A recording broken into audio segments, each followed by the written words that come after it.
Welcome to my channel. ఈరోజు అయితే నేను సగ్గుబియ్యం వడియాలు పెట్టుకుంటున్నానండి. ఇవి సగ్గుబియ్యం అనమాట. సగ్గుబియ్యము నేను ఈ గ్లాస్తో తీసుకున్నాను. ఈ గ్లాస్తో తీసుకుని ఉడికించుకున్నాను.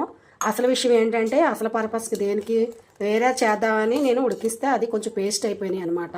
సరే ఏం చేద్దాం అనేసి అనుకుంటే అయితే వడియాలు అప్పడాలు అయితే ఉన్నాయి మా దగ్గర. సర్లే సగ్గుబియ్యం వడియాలు పెట్టేద్దామని ప్లాన్ చేశాను. ఇవైతే ఉడికిపోయిందండి దగ్గరికి. ఇప్పుడు ఇందులో ఏమేమి వేస్తానో చూడండి.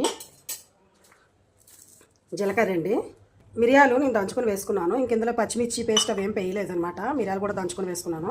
అలాగే సాల్ట్ వేసుకుంటున్నాను, సరిపోతుంది. సరిపోతే చూసుకుని వేసుకోవచ్చు. ఇవైతే సగ్గుబియ్యం వడియాలు. కానీ అంటే ఈ సంవత్సరం నేను వడియాలు ఏం పెట్టలేదు, ఎందుకంటే మాకు ఇక్కడ చెప్పాను కదా అపార్ట్మెంట్లోనూ మాకు ఇక్కడ పెట్టుకోవడానికైతే వీలు కాదు. పెట్టుకోవాలంటే 4వ ఫ్లోర్ వెళ్ళి పైకి టెర్రస్ మీదకి వెళ్ళి పెట్టాలి. ఇంకా కాకుల గురించి అది ఎవరు ఉంటారు అనేసి ఇంక నేను పెట్టలేదు. సర్లే ఇది వేరే పర్పస్గా నేను చేసుకున్నాను కదా, ఇంకా అదైతే కొంచెం ఎక్కువ జావలాగా అయ్యిందని ఇంకా సగ్గుబియ్యం వడియాలు పెట్టేద్దామని వడియాలు అయితే నేను పెట్టుకుంటున్నానండి. ఇప్పుడైతే ఇది దగ్గరికి అయ్యాక చల్లగా అయ్యాక వడియాలు ఎండలో ఎలా ఎండబెడతానో మీకు చూపిస్తాను. చూడండి లాస్ట్ వరకు వీడియో అక్కడ స్కిప్ చేయకుండా చూడండి. చూసారా ఉడకడం అయితే ఇలా ఉడికిందండి. ఇది కొంచెం ఇంకా ఆరితే మనకి దగ్గర పడుతుంది. ప్రాసెస్ అంతా అయిందాక మీకు చూపిస్తాను. లాస్ట్ వరకు వీడియో అయితే చూడండి. నేను ఎప్పుడు అయితే సగ్గుబియ్యం మిక్సీ కొట్టేసి వేసుకొని వడియాలు పెట్టుకుంటానండి. 2 సంవత్సరాల బ్యాక్ అయితే నేను అలాగే చేశాను. అప్పుడంటే టెర్రస్ మీద పెట్టుకున్నాం కాబట్టి. ఇప్పుడైతే సగ్గుబియ్యం పలంగా చేస్తున్నాను. ఇదే ఫస్ట్ టైము నేను సగ్గుబియ్యం పలంగా చేయను, కానీ ఎలాగొస్తుందో చూద్దాము.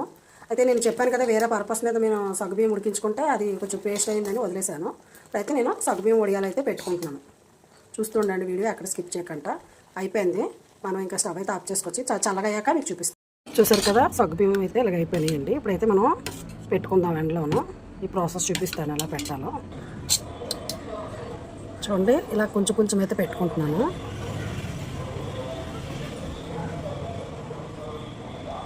కొంచెం వేసుకుంటే సరిపోతుందండి, స్ప్రెడ్ అవుతాయి. చూసారు కదా మన సగ్గుబియ్యం వడియాలు అయితే ఇలా తయారయ్యాయండి. ఇలా పెట్టుకున్న దాంట్లో ఇక్కడ కూడా చిన్న కవర్ వేసి పెట్టాను, ప్లేస్ సరిపోక ఇట్లకి. ఇప్పుడైతే ఇవి ఎండిన తర్వాత మీకు చూపిస్తాను వేయించి. మొత్తం అయితే ఖాళీ అయిపోయింది మన సగ్గుబియ్యంది.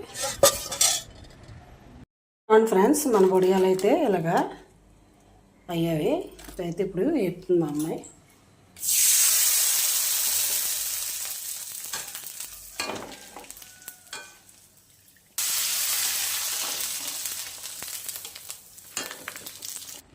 చూసారు కదా మన సగ్గుబియ్యం వడియాలు అయితే ఎంత బాగా వచ్చినాయో. వడియాలు అయితే చాలా బాగా వచ్చాయండి. చూసారు కదా. వీడియో నచ్చినట్టు ఉంటే లైక్ చేయండి, షేర్ చేయండి, సబ్స్క్రైబ్ చేయండి. Thank you.